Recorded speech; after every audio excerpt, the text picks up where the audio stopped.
à cela. Aujourd'hui, nous allons ouvrir une nouvelle série. Ce sera une série partagée et régulièrement, au moins une fois par an, vous aurez ce type de série. Qu'est-ce que nous entendons par série partagée? Ça veut dire que je vais partager, moi, la série avec d'autres prédicateurs. C'est bien aussi parfois, hein? Donc interviendront dans cette série les pasteurs Sam, Sommer et Georges. Et nous serons ainsi quatre à vous apporter vraiment tout ce que Dieu nous a confié, tout ce qu'il a déposé sur nos cœurs concernant cette nouvelle série. Elle va s'afficher devant vous. Elle est la suivante: la famille, le grand défi. La famille est l'un des plus grands défis de notre société. Pour ne pas dire peut-être le plus grand défi de notre société. C'est pour cette raison que la famille est la préoccupation majeure de notre Église. Le plus grand pôle de l'Église, c'est le pôle famille, qui est composé du pôle enfance, qui est composé du groupe d'ados, de groupe de jeunes, qui est composé du groupe des aînés, qui est composé également des cours alpha-parents, alpha-couple, qui est composé également des groupes de femmes, femmes contemporaines, des groupes d'hommes. Et nous avons eu vendredi soir notre première soirée des groupes d'hommes, et on a intitulé cette soirée et surtout cette nouvelle année avec cette thématique sans repère et sans père, ou sans père sans repère. Parce que c'est important également que les pères prennent aussi leur place au sein de leur famille et au sein de l'Église. Et le pôle famille, bien entendu, est composé de tout ce que je viens de dire, mais c'est un pôle qui constamment se développe et va encore se développer parce que nous sommes conscients, pleinement conscients des besoins qu'il y a au sein de notre Église. Pourquoi c'est l'un des plus grands défis de notre société? La réponse est la suivante: parce que la famille sera toujours la base de la société. C'est Honoré de Balzac qui a dit ceci, même si dans ses choix familiaux, il n'a pas toujours été un bon exemple. Néanmoins, il était conscient de cette réalité: la famille sera toujours la base de la société. Tout part de la famille. Quand la famille est malade, la société est malade. Quand au sein de la famille, l'autorité n'est plus respectée, elle ne le sera plus également dans la société. Quand au sein de la famille, les notions d'honnêteté, de courage, de politesse, de respect de son prochain, de respect même de la nature n'est pas enseigné, toutes ces notions-là feront défaut dans la société. Quand vous suivez une voiture, et c'est un moment vécu, et que vous voyez dans cette voiture des enfants à l'arrière jetés par la vitre des papiers sur la voie publique, ce n'est pas un problème de société, c'est un problème familial. Et on pourrait multiplier les exemples comme cela. Et le but de cette série n'est pas d'être moralisateur. Le but de cette série n'est pas d'être culpabilisant, mais le but de cette série, c'est de vous donner, à vous comme à moi, des clés. Des clés parce que la Bible a un enseignement très précis sur la famille, des clés pour que nous arrivions ensemble à relever ce grand défi qui est le défi de nos familles. Si la famille est le point de départ de tout, c'est parce que Dieu l'a voulu ainsi. Il est dit dans Genèse chapitre 2 verset 18, « L'Éternel Dieu dit, il n'est pas bon que l'homme soit seul, je lui ferai une aide semblable à lui. » Et comprenez bien le contexte dans lequel Dieu va dire cette parole. En fin de compte, il vient de créer le monde entier. Et il est en train de procéder à la validation de tout ce qu'il a pu accomplir. C'est étrange et en même temps c'est important de comprendre que Dieu est capable de revenir sur ce qu'il a créé. Il regarde l'organisation des océans, des mers, des continents, et il dit, ça c'est bon, je coche. Il scrute l'ensemble des espèces végétales, l'herbe, les arbres fruitiers, une semence selon leurs espèces, et il dit, ça fonctionne, c'est bon, je coche. Il regarde les astres, la lune pour présider à la nuit, le soleil pour présider au jour, il regarde les étoiles, l'étendue de l'univers, et il dit, ça c'est super, je valide.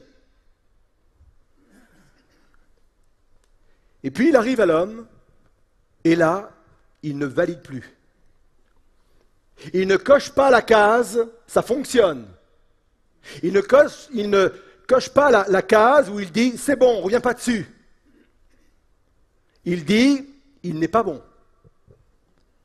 que l'homme soit seul. Il dit, c'est pas sur cette base-là de l'individualisme que doit fonctionner le monde, la société que j'ai moi-même imaginé, pensé. C'est pas sur cette base-là. Et Dieu va dire et va montrer le type de société qu'il souhaite. Genèse 1, verset 27. Dieu créa l'homme à son image, il le créa à l'image de Dieu, il créa l'homme et la femme. Voilà le type de société qu'il veut. D'abord, un couple. Et quand il est dit qu'il a créé la femme, il a créé littéralement un vis-à-vis. Il ne l'a pas créé inférieur pour que l'homme domine sur elle, il ne l'a pas non plus créé supérieur pour qu'elle domine sur lui, mais son vis-à-vis. C'est pour cela sans doute qu'il a pris une côte. Il aurait pu prendre un orteil, il aurait pu prendre, je ne sais pas, un os du crâne, mais il a pris une côte, vis-à-vis. Et là, il donne un commandement. Et c'est le premier commandement. D'abord, il est béni, et ensuite, il dit, soyez féconds. Multipliez, remplissez la terre.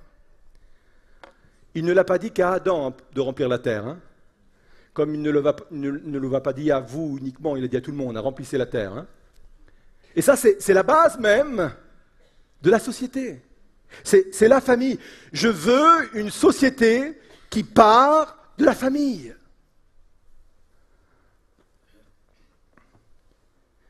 Verset 31. Dieu vit tout ce qu'il avait fait, et voici, il ne dit même plus que c'était bon, mais il dit, c'est très bon.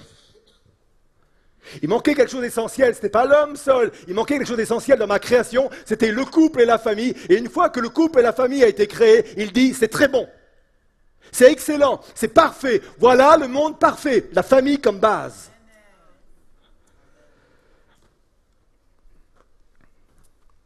Quand je dis cela, je ne sélectionne pas.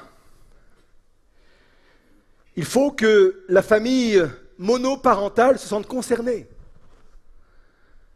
Et je bénis ceux et celles aujourd'hui qui sont là et qui sont seuls à mener leur famille. C'est parfois, et c'est très souvent des femmes, parfois des hommes. Que Dieu vous bénisse. Vous êtes considérés comme une famille de Dieu.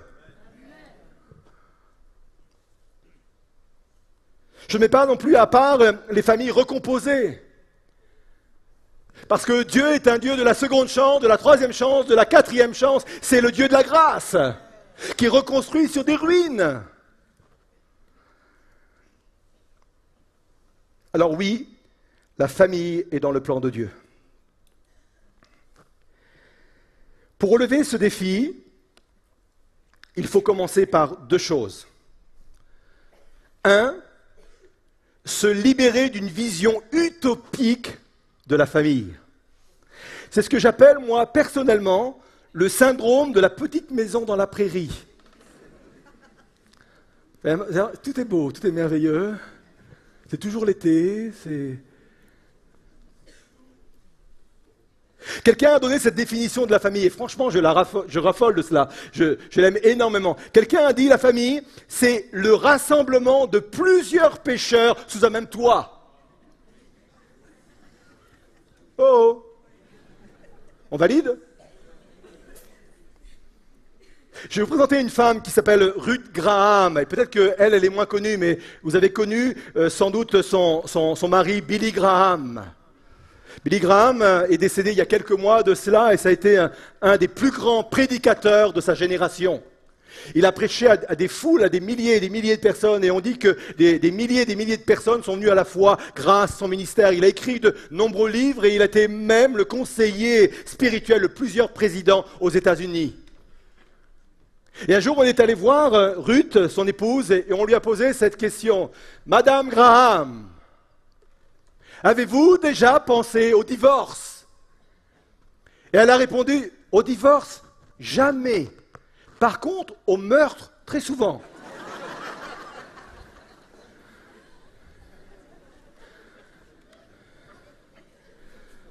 Donc, vous avez le droit de ne pas penser au divorce, mais non, j'arrête là. Et j'ai trouvé très honnête comme réponse. Parfois, on s'abrite devant des couples lisses, des familles hyper lisses, et on a l'impression que c'est la famille parfaite. Mais elle dit non, entre mon mari et moi, et même si c'était un des plus grands prédicateurs, des fois, ça chauffait. Et là, je suis sûr qu'il y en a qui se disent, ouais, ça fait du bien de l'entendre quand même. Nous qui pensions que nous étions seuls à la maison, à se prendre le chou, à se prendre la tête, avec les enfants, avec le conjoint, mais ça arrive même aux familles dignes de Graham. C'est pas non plus un prétexte pour se rentrer dedans à chaque fois. Hein.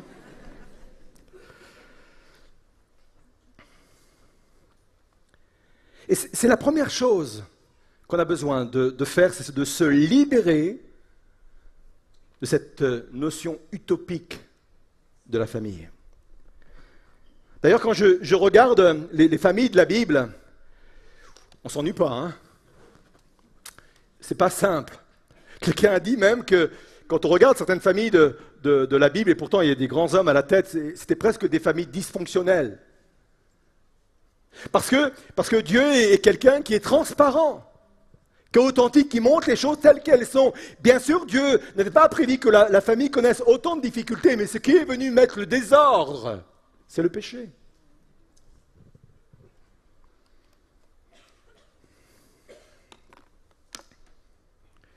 Pour relever ce défi, il faut commencer par se libérer d'une vision utopique de la famille. Deuxièmement, il faut aussi prendre un engagement individuellement de relever au sein de sa propre famille ce défi de la famille. Eh bien, un homme dans la parole de Dieu qui m'interpelle énormément, c'est Gédéon. Gédéon, on l'a souvent critiqué.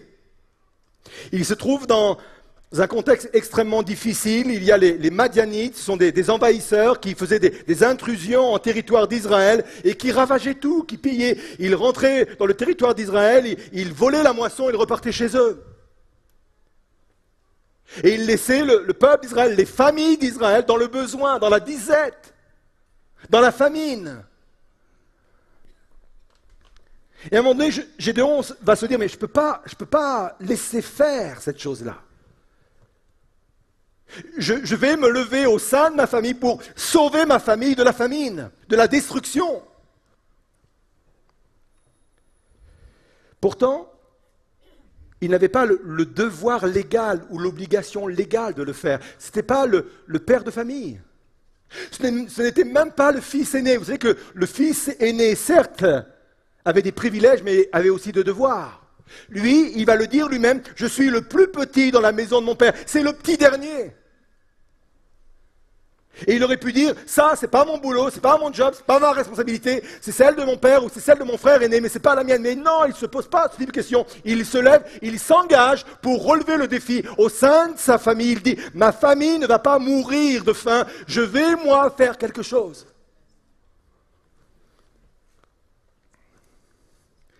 Alors il va trouver un endroit qui s'appelle un pressoir. Ce n'est pas le lieu où on fait ce qu'il va faire.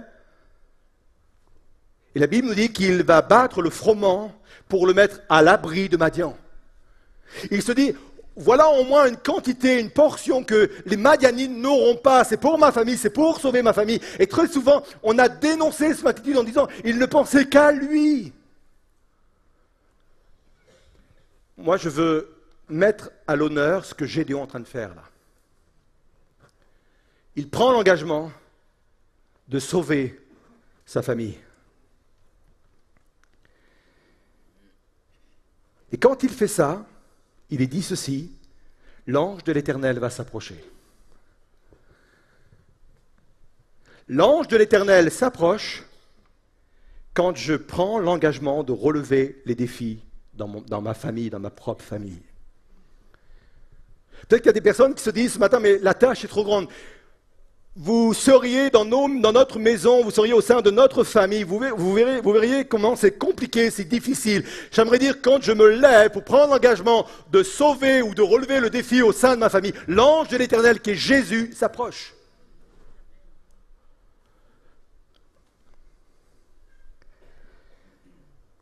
Ce texte, il est très important et très riche parce qu'il nous apprend également quelque chose de beaucoup plus important sur la famille. Ce texte nous apprend que la famille est un lieu de test spirituel, d'approbation et de validation divine. C'est parce que Dieu a vu comment Gédéon se comportait pour sa propre famille qu'il lui a confié une mission nationale.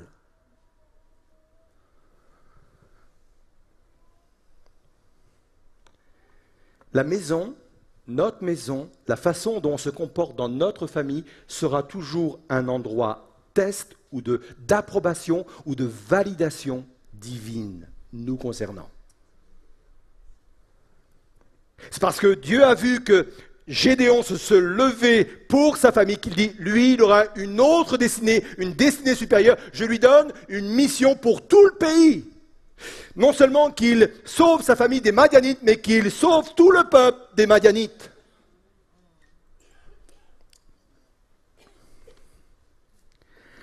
Quand j'étais enfant, préado, on va dire,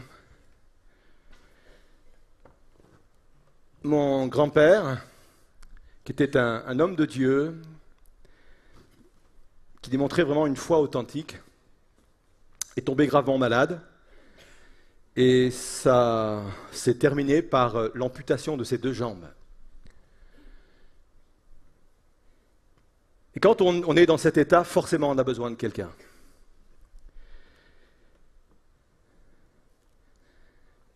Ma mère m'avait délégué pour m'occuper de mon grand-père. Et dans un premier temps, je l'ai assez mal vécu parce que c'était un vrai sacrifice. Quand on est pré-ado et plus tard ado, on pense à autre chose que d'aider son grand-père à monter dans le lit, à descendre dans sa chaise roulante ou à faire même la toilette. On pense à autre chose que cela. Et je l'ai vécu comme une privation. Et après, j'ai compris que si je ne le faisais pas, peut-être que personne d'autre dans ma famille avait la possibilité de le faire. Et je l'ai vécu comme un véritable engagement, je l'ai vécu comme même une véritable vocation à l'égard de ma propre famille et à l'égard de mon grand-père. Et je ne l'ai pas compris sur le coup, mais je l'ai compris des années après. Je suis convaincu que ça a été pour moi un test divin. Je suis convaincu que c'était pour moi une validation divine. Le ministère que Dieu m'a donné aujourd'hui a dépendu de cette validation au sein de ma propre famille.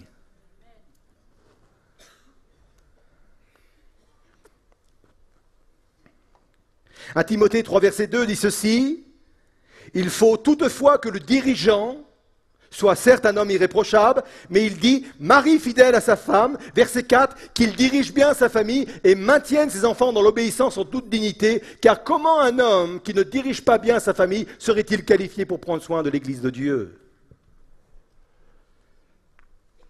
Dieu ne cherche pas des gens parfaits pour faire son œuvre. Et quand je parle de faire son œuvre, je ne parle pas simplement d'être pasteur, on en a parlé le dimanche dernier, nous sommes tous à plein temps pour Dieu. Mais Dieu ne cherche pas des gens parfaits, mais il y a un point qu'on trouve là auprès de Gédéon. Si je suis quelqu'un qui sait s'engager pour sa propre famille, pour relever les défis au sein de sa propre famille, je crois que Dieu va nous confier des choses beaucoup plus grandes.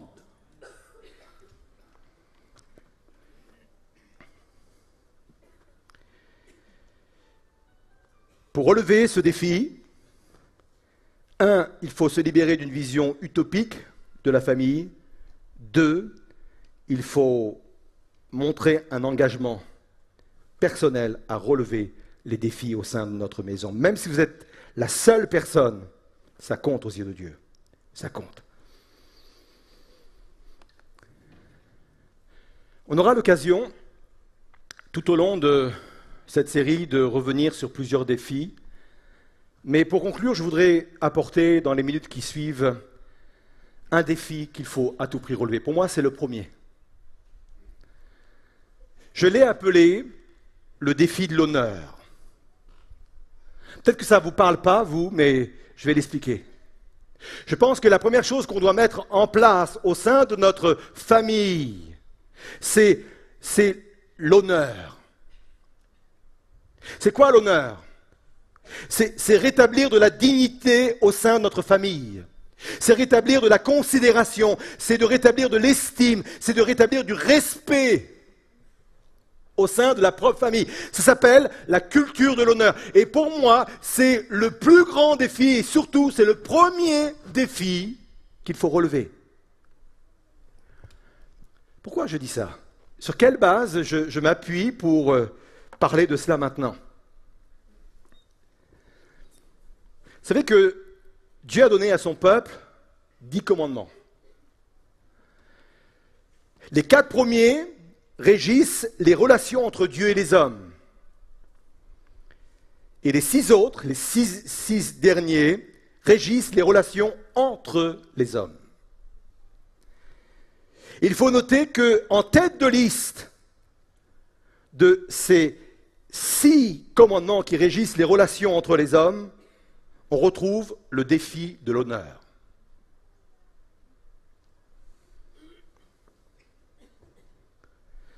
J'ai choisi de le lire dans le Deutéronome chapitre 5 verset 16 parce qu'il y a 2 promesses qui sont rattachées dans ce verset. Il est dit « Honore ton père et ta mère, comme l'Éternel ton Dieu te l'a ordonné, et les promesses arrivent, afin que tes jours se prolongent et que tu sois heureux dans le pays que l'Éternel ton Dieu te donne. » Comme très souvent avec certains textes de l'Écriture, on ne va pas au bout de la pensée de Dieu. Et de cette façon-là, on appauvrit le texte premier. Très souvent, on s'est arrêté en disant, voyez-vous, chers enfants, fils, filles, il faut honorer ses parents. Et on a raison. Parce que ça veut entre autres dire cela. Mais ça va beaucoup plus loin que cela. Ce n'est pas un commandement pour les enfants uniquement. C'est un commandement pour toute la famille. Parce que si je veux que mes enfants m'honorent, il faut que moi-même, j'honore mes enfants. Et Dieu est en train d'établir ici une loi, un commandement. Et vous savez que les commandements sont là pour notre bonheur. Dieu dit, si vous voulez vivre longtemps et que vous soyez heureux, il faut établir dans votre propre maison, dans votre propre famille, la culture de l'honneur. De la dignité, de la considération, de l'estime, du respect. C'est tellement important que ce commandement, on le retrouve 8 fois dans la parole de Dieu, dont plusieurs fois dans les évangiles repris par Jésus lui-même. Et même Paul, dans l'épître aux Éphésiens, reprend exactement ce même commandement. Quand je comprends cela, je comprends également d'autres versets ou d'autres situations dans la parole de Dieu qui viennent conforter la culture de l'honneur. Souvenez-vous, quand Jésus commence son ministère, il revient vers son pays où il a été élevé, vers sa famille, et c'est là, au sein de sa famille, au sein de l'endroit où il a été élevé, donc tout le monde le connaît, c'est là où il va commencer à exercer son ministère. Et il ne va recevoir de sa famille comme des gens de l'entourage de la ville où il était aucune considération. Aucun honneur. Et j'aime la version Sommer quand il est dit, Marc 6, verset 4, « Alors Jésus leur dit, c'est seulement dans sa patrie, dans sa parenté et dans sa famille que l'on refuse d'honorer un prophète. » Là encore, on a très souvent mal interprété ce verset. Le principe que Jésus veut faire ressortir dans ses paroles n'est pas « ça ne sert à rien de porter la parole au sein de sa patrie, au sein de sa famille, de toute façon, ils ne vous écouteront pas ». Et très souvent, j'ai entendu des personnes « mais la Bible même dit qu'on n'est pas prophète dans sa propre famille ». Le principe qu'il souligne ici n'est pas celui-ci. Le principe, il se trouve dans le verset qui suit, le verset 5. Il ne put accomplir là aucun miracle. Sinon, pour quelques malades à qui il imposa les mains et qui les guérit. Le principe est le suivant. Quand la culture de l'honneur n'est pas respectée, la gloire de Dieu ne peut pas se manifester. C'est ça le principe. C'est ça qu'il faut souligner dans cette histoire. Et il le rattache non seulement au village, mais il le rattache lui-même à la famille. Il parle de proches, il parle de famille. J'aimerais vous dire que dans ma propre famille, si la culture de l'honneur n'est pas respectée, la gloire de Dieu ne peut pas se manifester.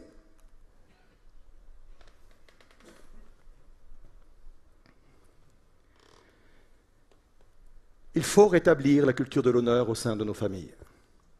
Elle se manifeste par le respect, je l'ai déjà dit, par l'écoute, par l'encouragement, par la valorisation, par le pardon, par la générosité. Je ne parle pas simplement de générosité sur le plan matériel, je parle de la générosité sur un sens global, total. Et ça, ce n'est pas toujours évident. Parce que je vous rappelle quand même la définition de la famille, c'est le rassemblement de plusieurs pécheurs sous le même toit.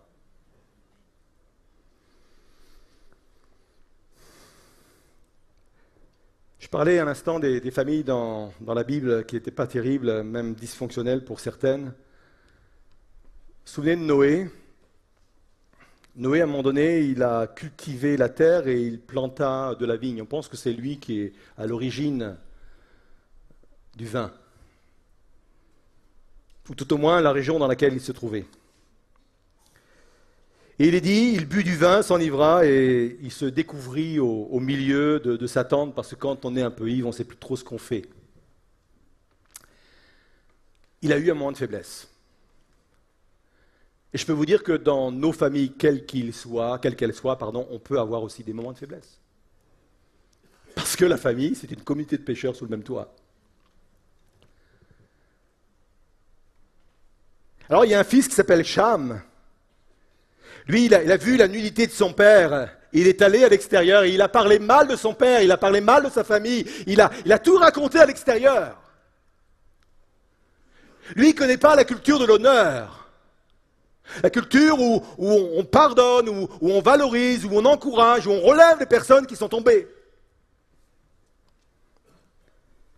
Et puis des autres frères qui ont entendu cela sont rentrés à nouveau, mais ils ont eu un autre comportement, une autre attitude. Ils s'appellent Sem et Japhé. La Bible nous dit qu'ils prirent le manteau de leur père et ils n'ont pas regardé la nudité de leur père, mais ils sont allés en marche arrière et ils ont couvert la nudité du père. Ça, c'est la culture de l'honneur. Et la conséquence, elle est importante, elle est dite d'une façon très claire. La Bible nous dit que quand Noé est sorti un peu, pas de son coma éthylique, mais de son temps d'ivresse,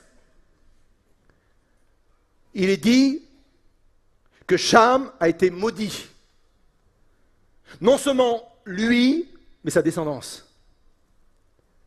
Et il est dit que Sem et Japhé ont été bénis. Et quand on touche à ce type de texte, la culture de l'honneur nous apparaît maintenant. J'en ai cité que 3, mais ils sont nombreux dans la parole de Dieu. Maintenant, quand vous allez lire certains textes, pensez à cela, à la culture de l'honneur. La culture de l'honneur apporte la bénédiction. La culture de l'honneur apporte la gloire dans nos familles. Et c'est sans doute cela qu'il faut remettre dans nos familles.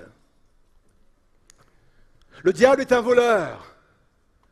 Il vient nous voler notre dignité. Il vient nous voler le respect dans la famille, entre les époux, entre les enfants, entre les parents. Il faut qu'il y ait des hommes et des femmes qui se lèvent, qui se disent « Moi, je veux relever au sein de ma famille. Je ne suis peut-être pas légitime. Je ne suis peut-être pas le père, peut-être pas l'aîné, mais je veux au sein de ma famille relever ce défi, le défi de l'honneur. » Et si je prends cet engagement, l'ange de l'Éternel s'approche. Peut-être que vous dites, mais ça ne sert à rien, je suis tout seul, moi. Je suis tout seul à comprendre cette réalité. L'ange de l'Éternel vient. Gédéon était le seul. L'ange de l'Éternel est venu.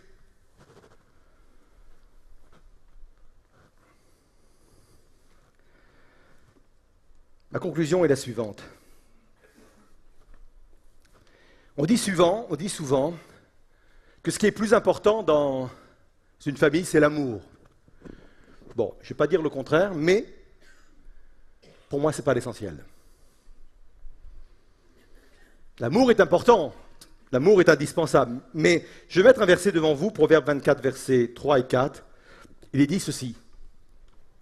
Il n'est pas dit, c'est par l'amour qu'on construit une maison, mais il est dit, c'est par la sagesse que l'on construit une maison. C'est par l'intelligence qu'on la rend solide. C'est grâce au savoir que les chambres se remplissent de toutes sortes de biens précieux et agréables. Bien entendu, nous sommes au début de notre série, vous le comprenez, il y a des choses très importantes qui vont être dites dans les semaines à venir pour justement que nous puissions grandir en sagesse, en intelligence et en savoir, afin d'avoir les clés, selon la parole de Dieu, pour pouvoir construire une maison, pour pouvoir remplir les chambres de toutes sortes de biens précieux. Ce n'est pas uniquement l'amour. Parfois on dit que l'amour suffit. Oui, l'amour est important, mais c'est la sagesse. Et vous savez, le commencement de la sagesse, je sais que le commencement de la sagesse, la Bible dit, c'est la crainte de l'Éternel, le respect de l'Éternel, c'est vrai. Mais une autre notion de la sagesse, c'est quoi? C'est de reconnaître notre incapacité. Il n'y a que l'insensé qui pense être sur la bonne voie. Il n'y a que l'insensé qui pense qu'il fait bien. Il n'y a que l'insensé qui pense que tout ce qu'il fait, tout ce qu'il pense est correct. Le sage, lui, est capable de voir là où ça ne va pas. Il est capable de reconnaître ses propres faiblesses. Non seulement les siennes, mais de sa propre famille, de sa propre maison. Ça, c'est le sage. Le sage commence à reconnaître que pour accomplir, pour relever un tel défi, il a besoin de Dieu. Ça, c'est de la sagesse. J'ai besoin de la sagesse de Dieu. Quand je dis j'ai, moi, Daniel Potier, j'ai besoin de la sagesse de Dieu pour bâtir ma propre maison. Nous avons besoin de la sagesse de Dieu. Je vous invite à vous lever à votre place et on va rester encore quelques instants ensemble. Vous comprenez, je souhaite et je prie en même temps que je vous parle, je prie que le Saint-Esprit vienne déposer sur les familles de l'Église, vienne déposer sur le cœur des parents, des enfants, l'importance de ce qui est partagé. Ne prenons pas nos contextes, ne prenons pas ce que nous vivons dans nos propres familles comme de la fatalité. En disant, mais tant que lui ne changera pas, on ne pourra rien faire. Rejetez ce type de paroles. Ça ne dépend pas de vos enfants, ça ne dépend pas de votre conjoint, ça dépend d'abord de vous. Si Gédéon avait dit, tant que mon père ne change pas, rien ne pourra se faire. Si Gédéon avait dit, tant que mon frère ou ma sœur ne change pas, ça ne changera rien. Rien ne se serait passé au sein de cette propre famille. Un Gédéon s'est engagé. Un Gédéon s'est levé pour rebâtir au sein de sa propre famille la culture de l'honneur. L'adversaire de nos âmes n'aura pas le dernier mot sur nos propres familles. La Bible dit qu'il vient pour percer, dérober nos maisons. Il vient comme un voleur, il s'introduit la nuit pour voler des valeurs, les valeurs de nos maisons, de notre propre maison. Je ne veux pas simplement être spectateur, regarder ma famille, regarder mon couple se détériorer. Je veux m'engager. Parce que si je m'engage, Jésus s'approche. Jésus vient à côté de moi. Jésus vient au-devant de moi. Il m'aide, il me donne la sagesse. Il me donne les clés. Il me donne l'intelligence, le savoir pour construire ou reconstruire ma propre famille et ma propre maison. Oh Seigneur, on va chanter ce chant et on laisse pendant ce temps le Saint-Esprit, la parole de Dieu faire son œuvre vraiment dans nos cœurs.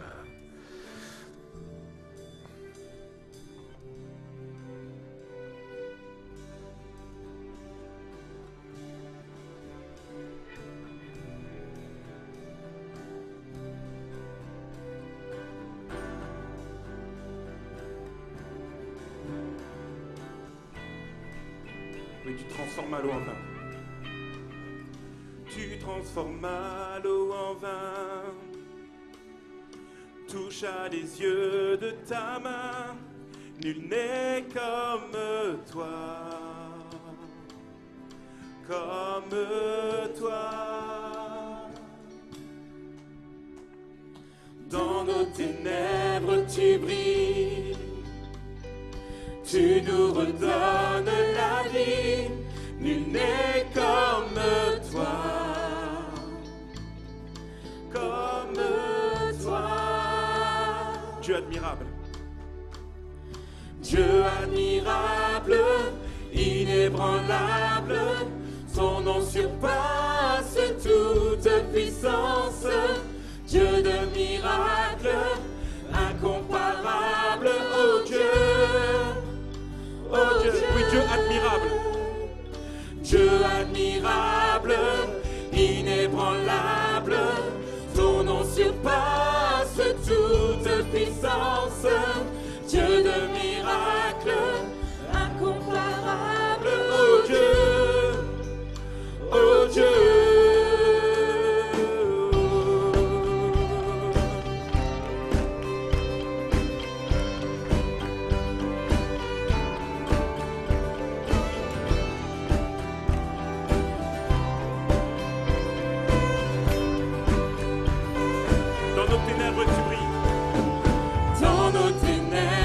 Tu brilles, tu nous redonnes la vie, nul n'est comme toi, comme toi. Et on déclare Dieu admirable. Dieu admirable, inébranlable, ton nom surpasse toute puissance. Dieu de miracles, incomparable, oh Dieu, oh Dieu, oui, Dieu admirable, Dieu admirable, inébranlable, son nom surpasse toute puissance, Dieu de miracles, incomparable, oh Dieu, et on chante si notre Dieu, si notre Dieu est pour nous, qui pourra nous arrêter? Et si Dieu est avec nous, qui sera contre nous? Si notre Dieu est pour nous, qui pourra nous arrêter? Et si Dieu est avec nous, qui sera contre nous?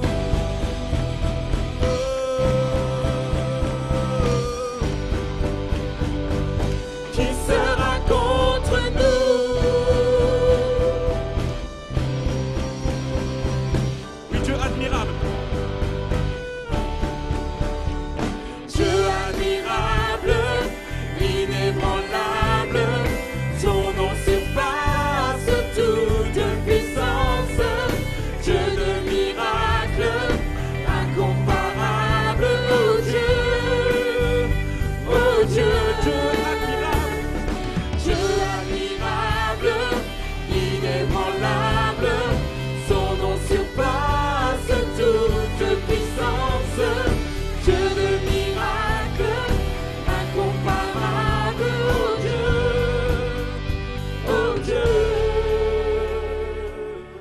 transforma l'eau en vin.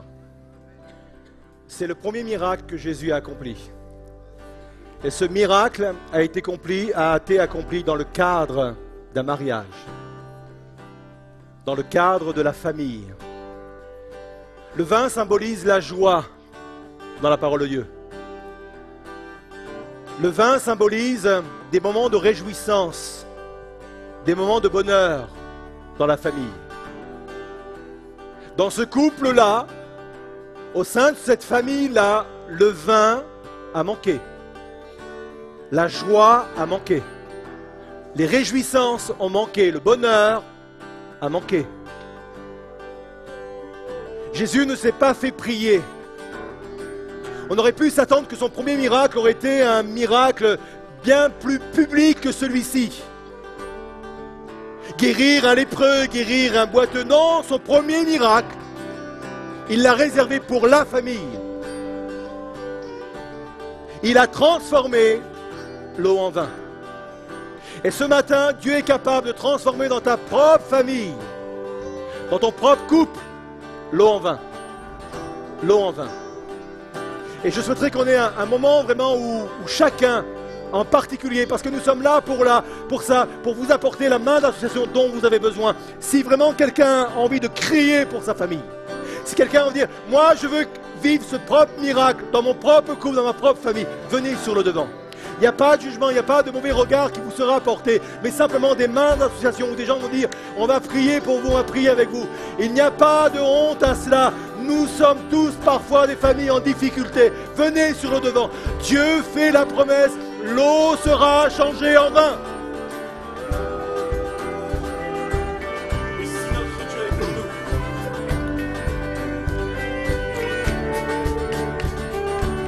si notre Dieu est pour nous, qui pourra nous arrêter? Et si Dieu est avec nous, qui sera contre nous? Si notre Dieu est pour nous, qui pourra nous arrêter? Et si Dieu est avec nous, si notre Dieu sera contre nous? Si notre Dieu est pour nous, qui pourra nous arrêter?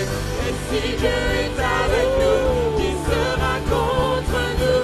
Si notre Dieu est pour nous, qui pourra nous arrêter? Et si Dieu est avec nous, qui sera contre nous?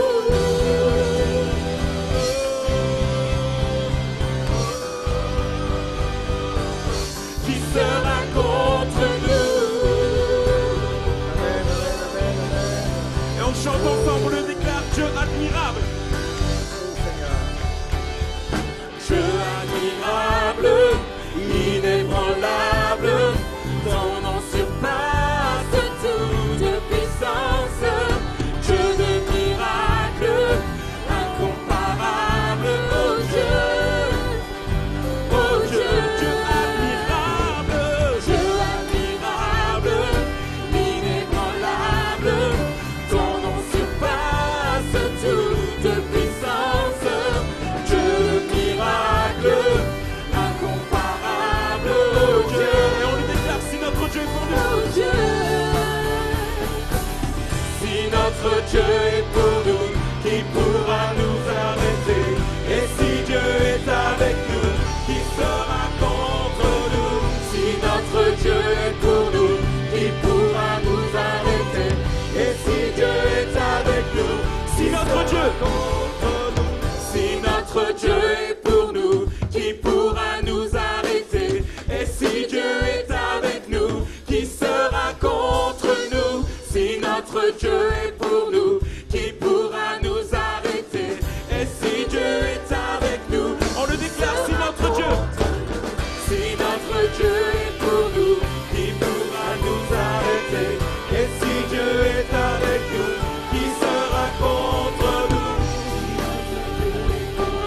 Qui pourra nous arrêter? Et si Dieu est avec nous, qui sera contre nous?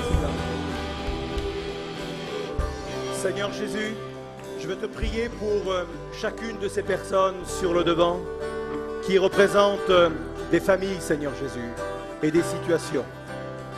Seigneur, tu n'as pas refusé un miracle au sein de la famille qui était en besoin, Seigneur. Tu aurais pu dire, Seigneur, je garde mon miracle pour quelque chose de beaucoup plus impressionnant, de beaucoup plus public. Seigneur, tu as réservé ton premier miracle pour la famille, Seigneur Jésus. Et je prie pour que ce matin, dans toutes ces situations qui sont manifestées, Seigneur, par la présence de ces personnes sur le devant, je prie pour qu'il y ait ce miracle qui s'accomplit maintenant dans le nom de Jésus. Je prie pour qu'il y ait une démonstration d'esprit et de puissance dans chacune de ces familles, Seigneur. Je prie pour que la culture d'honneur soit rétablie. Je prie pour que des pères aillent demander pardon à des fils. Je prie pour que des fils aillent demander pardon à des pères. Je prie pour que des filles demandent pardon à leur père et à leur mère. Des frères et sœurs se demandent pardon. Le rétablissement de la culture de l'honneur. Le respect, la valorisation de celui que Dieu a mis à mes côtés. Seigneur, bénis, bénis, bénis puissamment ces familles dans le nom de Jésus. Parce que si tu étais avec nous, Seigneur, personne, Seigneur, sera contre nous. Oh, je proclame ces vérités sur chacune des familles, Seigneur. Alléluia. Oui, Dieu admirable. Dieu admirable, inébranlable, son nom sur